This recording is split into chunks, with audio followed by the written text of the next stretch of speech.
So I guess the challenge then, and certainly the challenge in the work that you do, is moving these warm fuzzies and connecting them with a positive business outcome when you have this strategic approach to recognition programs.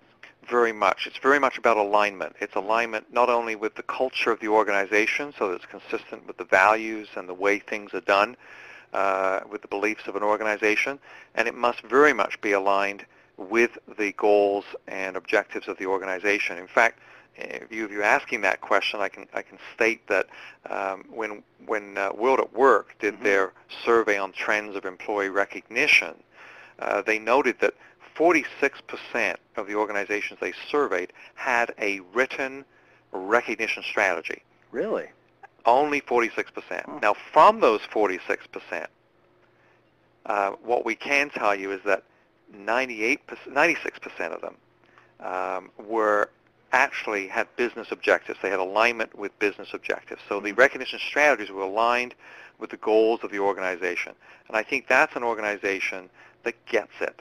They understand that if you have something in writing that is concrete, planned, strategic around recognition, you can actually elevate performance results. That's great. So let's take on to the next slide now.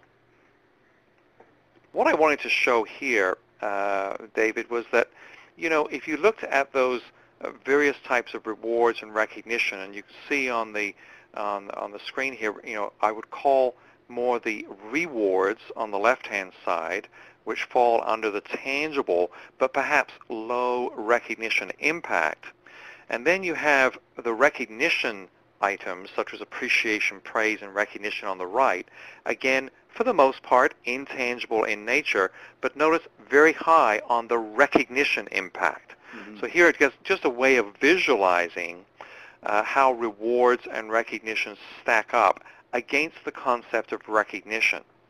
If we go to the next slide, however, even those more tangible reward-like items can be given a recognition uplift by how they're executed, how they're given, how they're communicated, how we share and tell the story around those reward deliveries.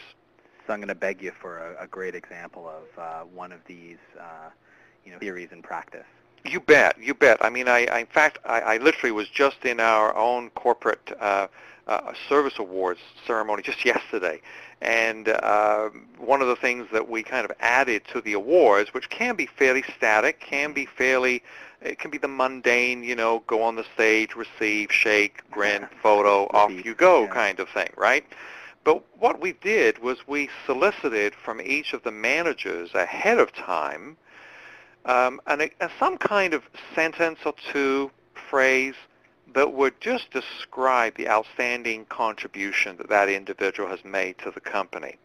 And so while they're walking up, those statements are both read and shown on the screen. And since we're in Canada, it will be both in English and French.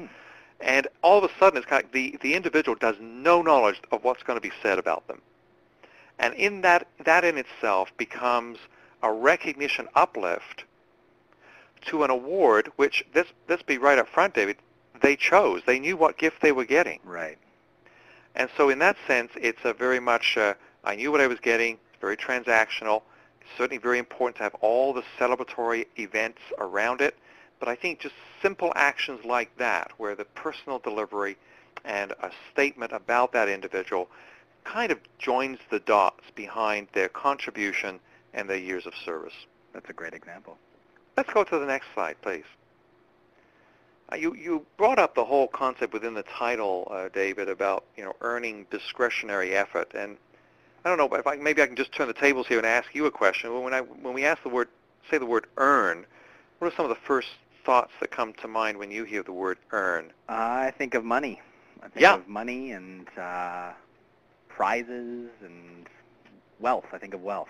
Sure, and I'd agree with you. And yet, the irony is when you start looking at the root meaning behind words, the word earn comes from the word arnen, from an old High German word, and it actually means to harvest. And that's why I chose this picture, because all of a sudden it's like, what do we yield Right. from our actions.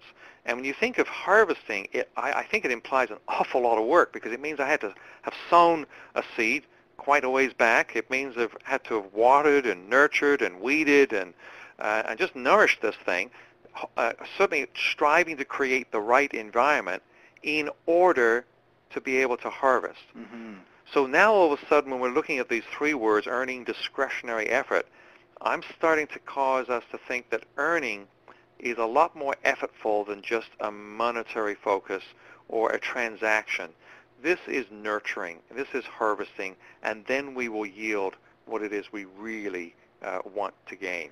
Is there an anecdote or a best practice that you could share of someone that you've worked with that do this particularly well? Well, that's a good point. And I just recently had a wonderful interview with Peter Aceto from ING Direct Canada.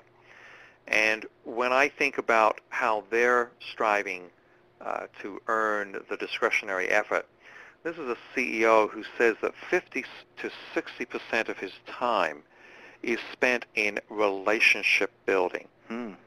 And he gave some examples because we asked. And some of his examples would be, you know what, there are some days where he will just go down to lunch in the cafeteria and he will randomly select a table in order to connect with his employees. Mm-hmm. Or when he found out that there was a particular awards event that was not the, it might have been like the quarterly event call center, or not something that he would be required to attend. Right. But when he found out about it, he put in his schedule and made an unannounced visit by flying up from, say, Toronto to Ottawa to do that. I think those kinds of actions that show sincere caring, a demonstration that the work output is not as important as the people doing the output, shows that we are truly wanting to, in this case, harvest real results, and we will yield things rather than just get a more reward paradigm transaction. That's great. Let's go to the next slide. And again, we're talking about earning discretionary effort. What does discretionary mean? And I use the symbol here about choice, because when you think about discretion, it means that we choose. We choose something for any use or purpose for someone else. We're making a conscious choice. We're prepared to give up some of our energy, time, contributions, talents for some cause. And obviously that's got to have a meaningful purpose to it. We've got to obviously have our own values aligned with the organization's values. And then if we are treated correctly, then we are willing. There's got to be a willingness to be able to give that discretionary effort. And I think that's something that gets missed when we throw out the combined terms earned discretionary effort. We almost think there's an obligation. I think there can be a mindset, David, where we can almost think employees are obligated to give this effort. Right. When in reality, if we don't earn the trust, if we're not consistent, where we're showing the credibility of ourselves as managers, as peers, and as a company, how can we have the trust in place to earn that choice of an employee? So is there an example that you could isolate of an organization that does this particularly well?